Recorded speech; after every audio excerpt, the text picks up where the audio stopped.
Afternoon, everybody. Thank you for coming. There are less than 50 people here. I'm standing behind a lectern because we're televising this, and this is our sound system, the way that we can get the audio out with the video, so forgive the formality of it all. I'm just going to make a couple of introductions. There are a lot of city staff here. I'm not going to go through everyone, but I want to at least note the elected officials. State Representative Jeff Kiker is here. Mayor Smith, who's also our liquor commissioner. Bill Finucane, Second Ward Alderman. Paul Stoddard, County Board member. And did I miss any elected official? Okay, thank you all for coming today. And we're here, but just before I introduce the mayor, because some extraordinary measures have been taken at the state level and are being taken at the local level and the national level because of coronavirus and the implicit and actual threat that poses to our community health. The measures that have been taken fall in this particular instance pretty heavily on bars and restaurants in our community. And so we wanted to have an opportunity, an informational meeting where we could go down very simply what the governor's directive is at this point, any other directives that bear on this, and what we might collectively do to come up with ideas to creatively help you stay in business, keep jobs going, help you with your investments. So without any further ado, Mayor Smith. Thank you. Good afternoon. I've just gotten off the third conference call that we've had with the governor's office, and Bill Nicholas, our city manager, has a very, very good handle on what we're going to be doing as a municipality as it relates to bars and restaurants. So I'm not going to take much of his time. He's going to explain what it is that we've been talking about. But let me just give you sort of a general overview of where the city of DeKalb is. First of all, City Hall is open for business. We have every intention to, throughout our departments in the city of DeKalb, to serve the citizens and the citizenry of the citizens. Now, having said that, there are going to be changes. There are going to be incidents where we are going to be calling on the public to use good common sense. One of those things, obviously, is in the auspices of public meetings. Already, several of our boards and commissions have, I think wisely, canceled their boards and commission meetings if they were going to be held here over the next week or so. We will see how this scenario pans out, and obviously we will address those issues. As it relates to the city council meeting, for example, which will be our next major meeting, we are going to do everything we can to urge folks to follow that virtually.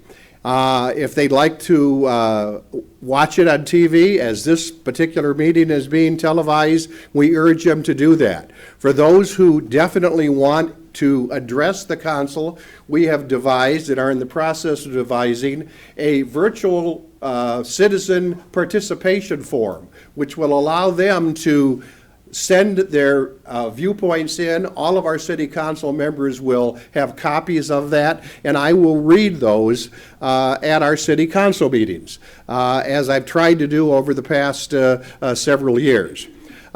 We are staying in close contact with all of our other agencies, the DeKalb County Health Department, Lisa Gonzalez and her staff.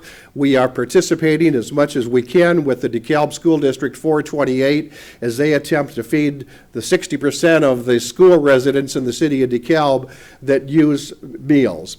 We are going to try to be as responsive as we can. We really appreciate the number of you who have already emailed our city manager, our staff, suggesting ideas at how we as a community, because we are a community in all this, to get through this particular COVID-19 situation. Let me just close by saying this. I have business cards here, and if anyone wants full information, not only with the bars and the restaurants, but on much of the information that we get from the Illinois Liquor Control Commission, from the state of Illinois, from the Illinois Municipal League, which is our sort of lobbying group in Springfield. Please, my email is here, my telephone at the office, my cell phone, so you can try to reach me at any time. We are here. I said to Bill earlier this morning, Bill said, I'm going to be in every day. I said, I'm going to be in every day. We are here to serve you, but I want you to know as I close here, and Bill, you can continue the meeting here on the bars and the restaurant provisions. I want you to know that we are for full transparency. I think the state of Illinois is doing a decent job of keeping us informed as it relates to this ever-evolving fluid situation. So with that, I will let Bill take over. If there are any specific questions that you have of me, I'd be happy to stick around and chat with you later. Okay? There you go, Bill. Thanks. Thank you, Mayor. Everybody got a copy of the two handouts that were in the back of the room? Okay.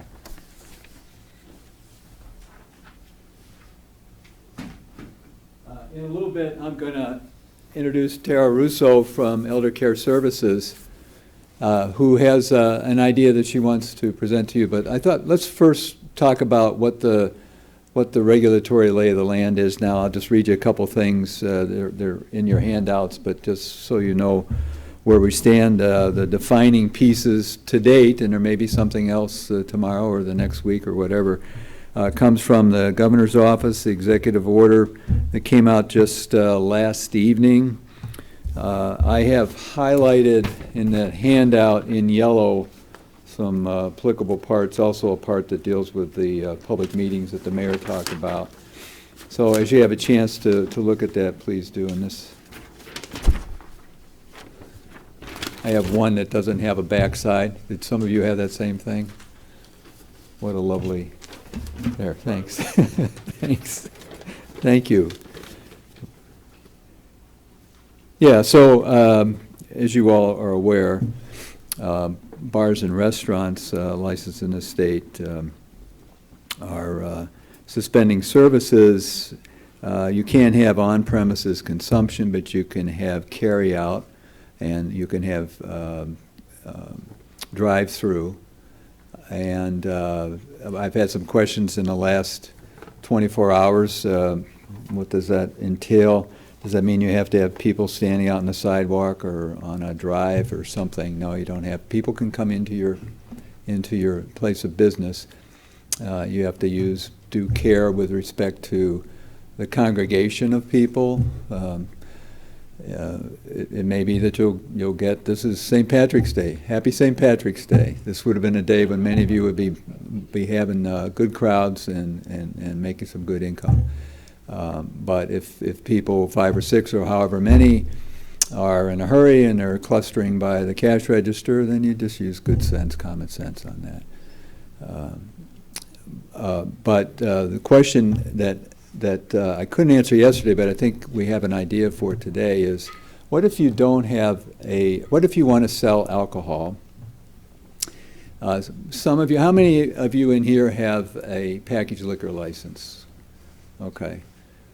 Others do. I think there are about 14 bars. I'm looking at Ruth Scott, our executive assistant, who is as close to the day-to-day business of alcohol licensing as anybody in the city. And I believe it's something like 14. Anyway, a number, a good number, have a packaged liquor license, so they could sell to persons of age a St. Patty's Day meal in a plastic container and a 6-pack if you come into premises and you buy it where you're supposed to buy it. But many of you can't do that. The question has been raised with me, how do we get from where we are to the point where in the next couple weeks, or if the suspension is extended for another couple weeks after that, which is a possibility, how do we ever sell liquor if we're not set up for that? And the answer may be something that I'm going to bring to the council on Monday night, And that's a concept that Mayor and I have talked about. The Mayor's liquor commissioner, and he supports it. And that is the idea of a 90-day, a limited time period for the issuance of packaged liquor licenses to be incorporated, and this will be sunset after 90 days, but incorporated with the rules that the governor has set down. So you now, through the auspices of the local government, which is something the governor has said is permissible, would have a bona fide license if you meet certain criteria, as we normally do for packaged liquor sales.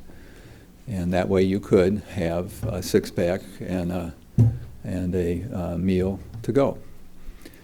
The council will have to consider that and vote on it ultimately, and there will be something in their background that will come out on Thursday afternoon late and be considered on Monday night. Thoughts or questions about that? Okay. Any other comments or questions about what you've heard so far? All right. I'm not going to talk at you much longer. I want to hear your thoughts. Jeff had a question. Yes, Jeff. Just hung up the phone call with the governor. They are actively looking at solutions to help restaurants and bars. Just hung up the phone with the governor's office on their update conference call. They're looking actively at ways to help restaurants and bars. Two of the things that they're actively considering is an extension of the sales tax due date, as well as the payment within 30 days to avoid being on a blacklist to the distributors for the alcohol, and also potentially a return policy to be able to return alcohol that you've already been supplied with to the distributor. Those are under consideration, no decision yet. Actually, guess what? While we're sitting here, the Illinois Liquor Control Commission has already given us a compliance directive with respect to the return of beer that is purchased and then not consumed and returned to a distributor. So that's one of the items that I handed out. You can see. So obviously things are moving quickly, and the rules are changing almost day by day. So questions so far? Tara, do you want to speak to your idea? Come on up. This is maybe an opportunity. Tara called me today and I said, please come to the meeting and put it out to those people that are here or watching on TV. It's an opportunity maybe that can help serve seniors and also serve our local businesses. Lower this. Thank you. One of the things that we've been in contact with the Illinois Department on Aging every single day. We have mandatory meetings at 10 a.m. and we're doing all we can for our seniors. We have a big senior population in DeKalb. It's the biggest population for the county, but we serve the whole county. But one of the things that the Department on Aging is going to be helping us with is we're getting a grant. I should actually have it in my email. Hopefully by the time I get back to the office, I have to sign it, send it back. They're going to deposit electronically into our account. And so we have $17,000 to work with. We can use it for anything really we need to for seniors: food, emergency supplies, prescriptions, things like that. We already do that. So we kind of, throughout the years, have a little money set aside to help seniors with that, and we also have active programs to help people with equipment and that sort of thing. But what I'm thinking more, how can I best use the $17,000 in our community? How can we help the seniors and help businesses at the same time? So my thought is I wanted to try and get some restaurants and businesses together who'd be willing to deliver to seniors. And I don't know if we could come up with some type of a smaller menu, or we can come up with costs. I've been looking at different things. If we were to on daily have a limit of, okay, these are 4 $10 meals that are available to seniors. They can call, order, and have it delivered. We have $17,000 to work with. So depending on how much we charge per meal and what it contains, if we did $10 a meal, that would be 1,700 meals. If we did $15 a meal, that would be still, a little over 1,100 meals, so on and so forth. So I thought maybe we could get some businesses together who, have done catering, do delivery, and we could get our seniors hooked up with this, because our clients are scared. They don't want to leave their homes. And even just going to the grocery store, it scares them. So what can we do to deliver to them, leave it on their front porch, and get them the food that they need? We already down about half of our home care aides in all of our programs, because they're home with kids because schools are out, or they're not feeling well, or they're afraid of catching COVID-19 as well. So that's my idea. I wanted to work with local businesses, start in DeKalb because it's the most populated, and then go from there, maybe branch out Sycamore, Sandwich. I'm already talking to Ellen Rogers at VAC.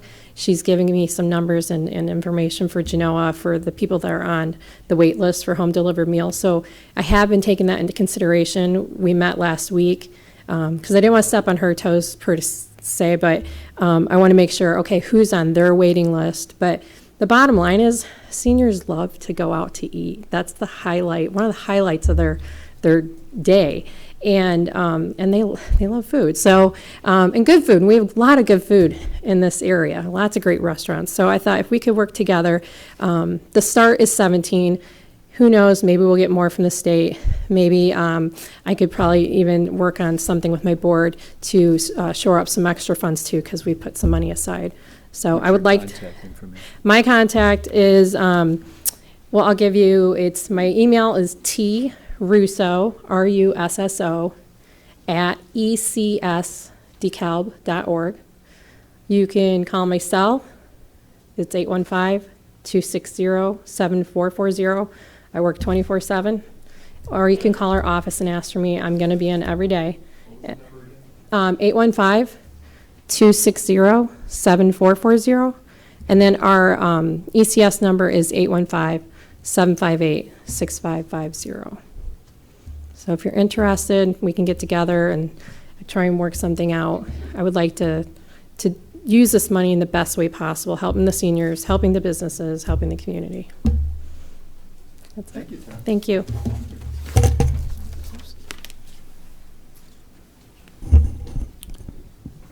Do you have anything you wanted to say? No? Okay.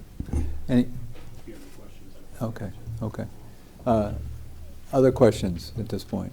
Let me say that city government, your city government in DeKalb is an employer.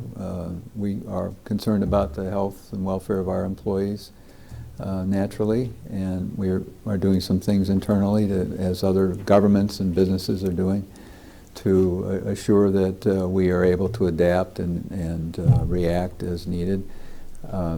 The other concern that we have to have as the city government, we're a general purpose government, not a special purpose government. We have other things like economic development that fall on our plate, as well as the health and welfare issues. What we have to be concerned about is you, the business people who are creating the jobs and creating the taxes. We're tax takers, you're tax makers.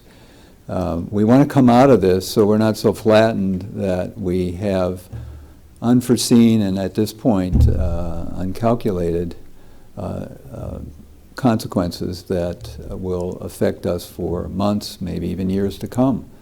Before this hit us, this exogenous event, DeKalb, all the tickers economically were pointing up. We just landed a huge international company, and we are on the cusp of landing another. All this is in the balance, and beside that, the real engine, and I'm not telling you anything you don't already know, you who get up every morning, sometimes 7 days a week, and go in and you clean and you cook and you serve and clean and cook and serve again, day in and day out. It's the small businesses of this town. You employ most of the people who work in this town. So we are very concerned about that. That's why we called this meeting. We are all sort of angry and frustrated, but there's nobody to particularly vent at or shout at. We all sort of understand what the big picture is here. We have lots of information from watching TV, listening on the radio, to what's happened before and what might happen this time. We are all anxious to know what the scope of this might be, and we don't know yet in Illinois or even in this country. Testing kits are now, sounds like in another week or so, they're going to be flooding the country, but we don't know. We've heard that. We hope that's the case, because that's the only way we're going to know what's actually affecting us here in DeKalb County. And these precautions are being taken, should slow down the effect. Will it displace it and just push it back? I don't know. We just don't know, and I'm no epidemiologist. I don't know. Is that the right phrase? Epidemiologist? Whatever. Sounds good. Okay. If you don't have specific questions, we will linger afterward and answer anything you may have. Yes, sir. You say we all know the big picture here, but I'm Yeah. not certain that's true. I mean, Go ahead. we're dealing with a bad flu that's killing the old and the infirmed, and people are freaking out about it, but the government is way overreaching in this deal. They're singling out places like mine and everybody else in here, yet the damn airports are open where they've got people flying in every day, and those are all exempt. And I mean, even to take it one step further, when does the governor get to say, you don't have rights anymore, I can take your rights away? Yeah. This wasn't the forum to answer that. I could talk to you offline about that. But I can tell you right now, we know what's been dealt. We can't change it. We have no authority at the local level to change the governor's executive order. We're trying, the purpose of this meeting was to try to help you in whatever way we can legally to survive and to make a bad situation just a bit better. Well, that's my point, though, to fight this legally or help us legally. Yeah. If it's not legal, why can they do this? You know, but I know what they're doing. The Illinois Liquor Commission says if you don't comply with this illegal edict of King Pritzker, we're going to take your license away. Yeah. So Well, you're screwed no matter what. all the lawyers I talk to say it's perfectly legal. So that's the issue. We can debate whether governors ought to have that kind of executive authority, but that is going to help us now, and is going to help us in the next couple months. So we're here today to try to come up with some things. The idea I posed earlier, I'm going to follow through on, pose it to the council, and we'll see where we go with that. It may help some, may not help everybody. And if you have other thoughts or ideas, let us know. Mayor. JD, is this an overabundance of caution? Perhaps. And we can argue till, the cows come home tonight on that. Let me put it this way. As I got off the conference call and walked in here today, the governor was making one thing very clear, and that is he said no one is immune from this virus. When I was at this city council meeting a week ago Monday, there was one county that was experiencing known cases of coronavirus, and there was one county, 11 folks. Today, it's over 100 known cases of coronavirus in 15 counties. Is DeKalb County one of those? As of 12:30 today, no. What he's saying is we probably have known cases, or at least we have cases of coronavirus right here. And let me close by saying this. Should I be conflicted? And I think I am. I am 76 years old. And if I listen to everything that folks are saying, I should stay home. I should stay out of crowds where there are 25 people. My confliction is this. I am the mayor of the city of DeKalb, and I take it very, very strongly. I have a responsibility to you and to everyone out there to do the best I can by coming in here every day. But am I going to use common sense when I go out and when I leave the building?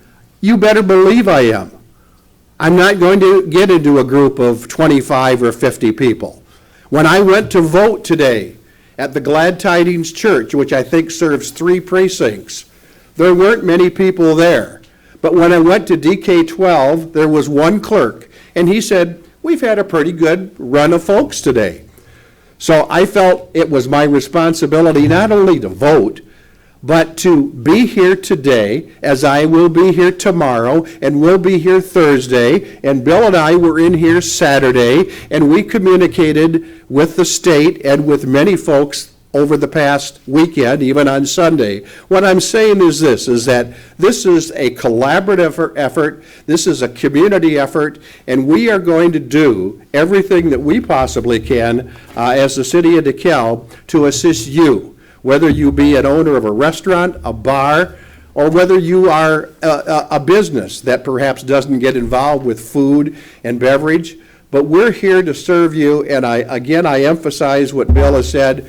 I would be happy to chat after the meeting unless anybody has any specific questions for the good of the cause. Representative Kiker. Yes, Representative Kiker. So I've had questions here and there that have come up from business owners in the area, and two things that have continually come up that I haven't heard shared yet that I want to encourage all the business owners to do. Track spoilage. Don't just throw things in the dumpster, right? Keep your inventory numbers, because if there is a rescue package, or when there is a rescue package on the back end of this, they're going to ask you to substantiate the information that you have. So please do that. Please track your lost revenue. You know, track year to year, year over year, what your experience was last year and what your experience is going forward. The piece of information I would tell you as a state representative is, we know that the governor has access to information we don't know. JD, I do. I think some of what he's done has maybe been an overreach, but I always reserve in the back of my mind that he has access to information we don't yet see. So let's allow him the latitude to protect the people of the state of Illinois, and he will be judged once this is over of whether that was the case or not.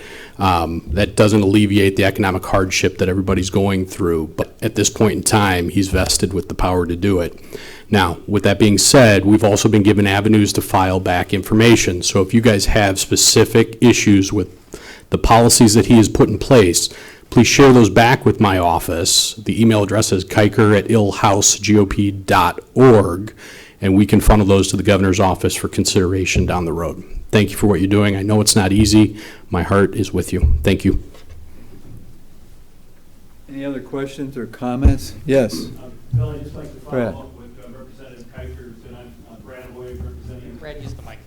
Representing the Convention and Visitors Bureau, and when Representative Kiker said track your business losses, the Convention and Visitors Bureau in DeKalb County has been working with the State Office in Tourism in tracking those numbers. We started that last week at the bequest of the governor, and so we've been getting some of that information from hotels and from some of our attractions and also from our restaurants. So I just want to follow up on what Representative Kiker.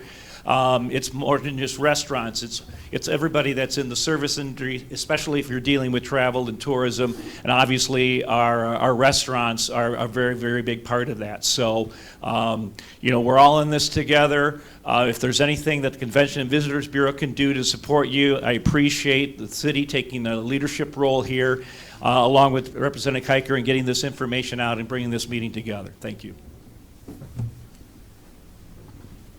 Anybody else? Representative Kiker, I have a quick question for you from the state perspective here. Were any of our representatives consulted regarding these decisions the governor has made? Obviously, these are executive decisions, and I would assume the state legislature, if they chose to, could reverse these executive orders, if I'm not mistaken. Secondly, the state of Wisconsin is not prohibiting restaurants from doing business. They are going by the federal guidelines of 50 people or less in a given space. Why is it okay for Wisconsin to do this, but Illinois is totally banning restaurants? So the governor's acting within his emergency protocols that's allowed for within the statute. So at this point, he has leeway based on what statutorily what powers have been transferred to him. So yes, he's acting within that. There are a number of us that have been watching that. He has kept legislators up to date, especially at the leadership level, but there has been nothing from leadership as far as getting back together. One of the considerations that we're trying to wrap our hands around now is was specific to Medicare expansion or extension and some of the rates that we have to file. Like, we're coming against a hard date of April 1st that we have to have legislation forwarded on to the federal authorities so that they can consider it and issue a rule by the end of June. So we're trying to figure out how do we come back together and address specifically some legislation, because we don't have the authority right now to meet outside of what we've got until the speaker calls us into session. So we're looking at a number of these issues of how to act legislatively. They're being reviewed and taken into account, but there has been no legislative action, which I think is the point of your question, because we haven't been in session, and we do not yet have a date where we will return to session that's been shared. Now, part of the deal here is, and I've heard from a lot of restaurant employees, that they're going to lose their benefits. And I know some changes have been made regarding being able to collect unemployment without having to wait the week. But there's also a lot of individuals who participate in the restaurant business that will not be covered by this. Uber drivers, they call it the gig economy. And unemployment does not address these individuals. Self-proprietors are not included.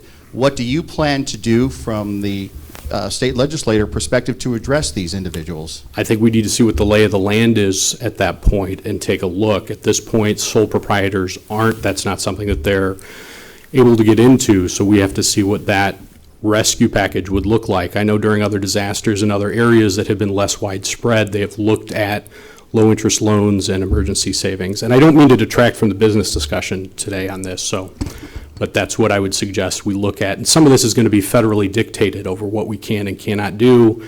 And we're also very much looking forward to what that federal package might look like that allows states some latitude on what actions they can perform.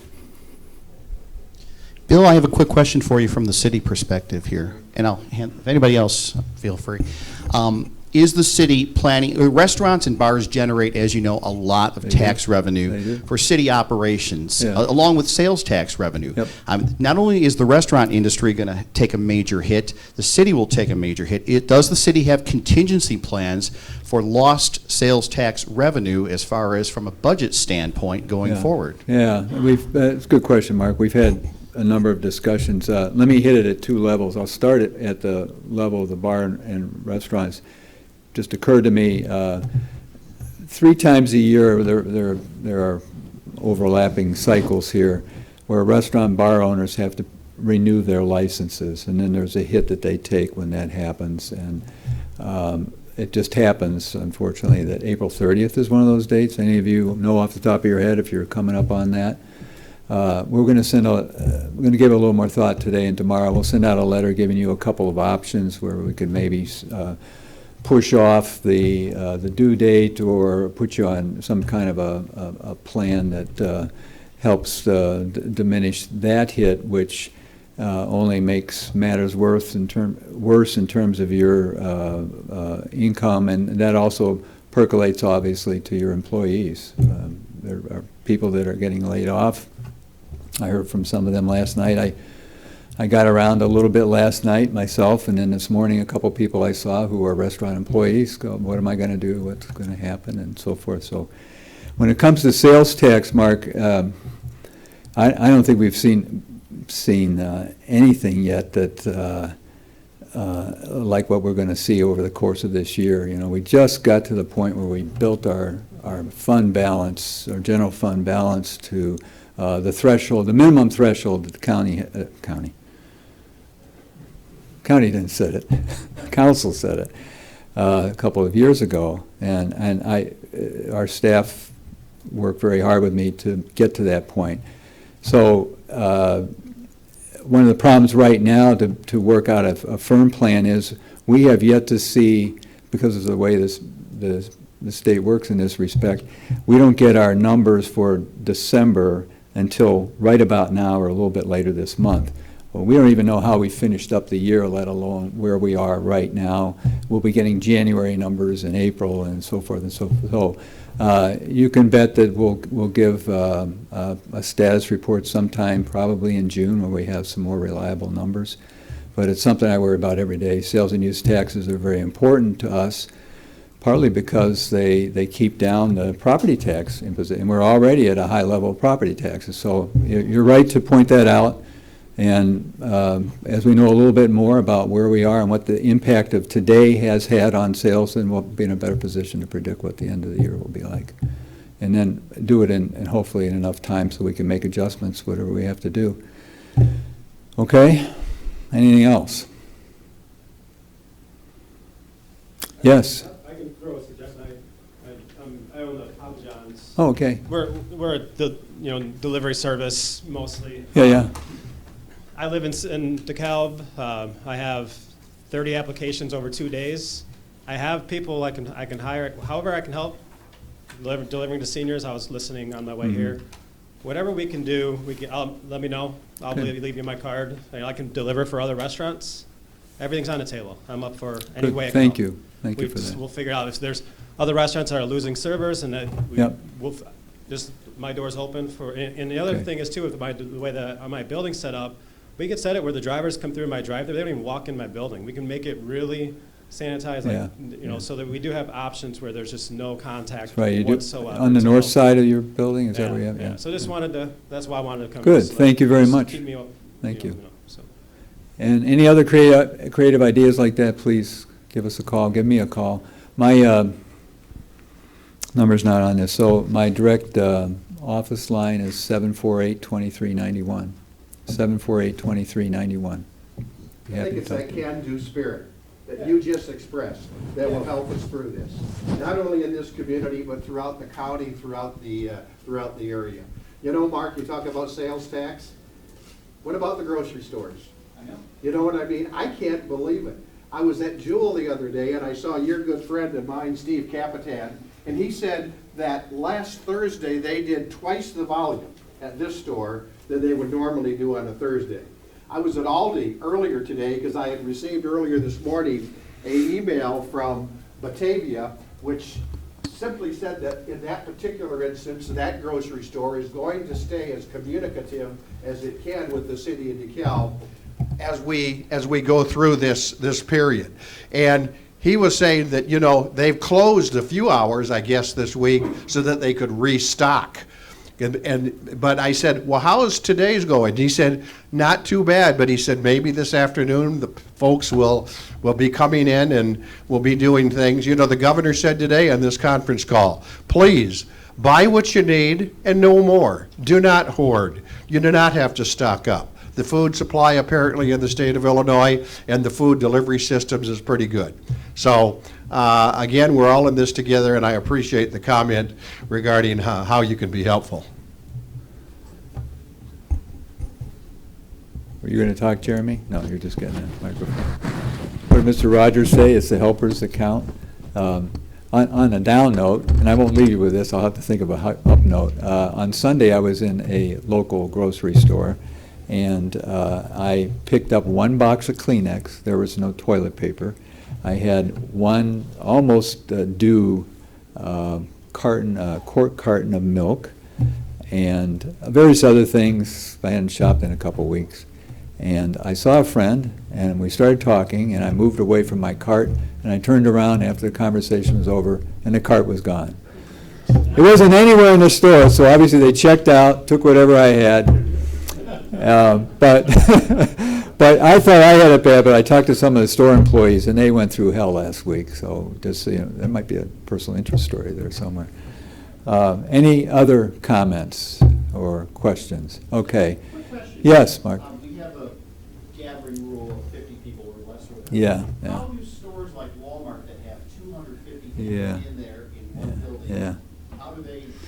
You know, There's no enforcement on that. I asked that question of our city attorney last night because I thought, I don't really want to get our police involved in going store to store, counting heads and all the rest of that. And the governor's order basically leaves it to state authorities, but we're not going to see state police in our Walmart stores. Hopefully their management will find some ways to deal with that, but as you say, they could have a lot of people in there, and that's not the only place, other big boxes. My suspicion is that they look at the word gathering, and what does gathering mean? Yeah. If folks Yeah. are shopping I think at they are. Walmart or something, is that a gathering? I don't know. Yeah, well, as Jeff said, I mean, they are legally, I believe, exempt from that 50 rule, but still, the idea was nationally, and now it's been changed, I guess, but in Illinois, it's still 50, that people use common sense. You don't hang in a crowd of 5 or 6 talking about whatever. Separate. Yes, sir. I'm Tom Segalas. Yes. From the junction over there. Just an idea, I was on my way to come here. What if we did every other table? Like, you know, don't fill it, as sometimes happens, but go every other table, having always an empty space. And Well- just an idea for, It's an idea, for, and maybe Jeff can take that back to talk to the That idea governor. was Yeah. shared explicitly Yeah. on Sunday night and Yeah. Monday, that be considered. Yeah. And potentially and coupled you with. give them a towel when the people come in and disinfect their hands and, Yeah, you know what I mean? And so every other seating and then potentially a max capacity for the restaurant itself as well. Yeah. yeah, and then you approach them with a towel when they come And- in and. And as we evolve, we may have to go to that because we can't go, it can't be all or nothing for a long time. We'll kill the survivors, so we can't do that. Tim, did you have a question, or no? I was just saying, our capacity at our restaurant's only 44 anyway. Yeah. So, it seems like the 50 gathering, restaurants under a capacity of 50 could be exempt from that. That might be a possibility. We could do every other table as well. We're willing to do what we can to get the dine-in piece of it back into the program if that's possible. Okay, thank you. All right. I think that's it for today. I'll linger if anybody wants to have some more conversation. Thank you all for coming out. Everyone.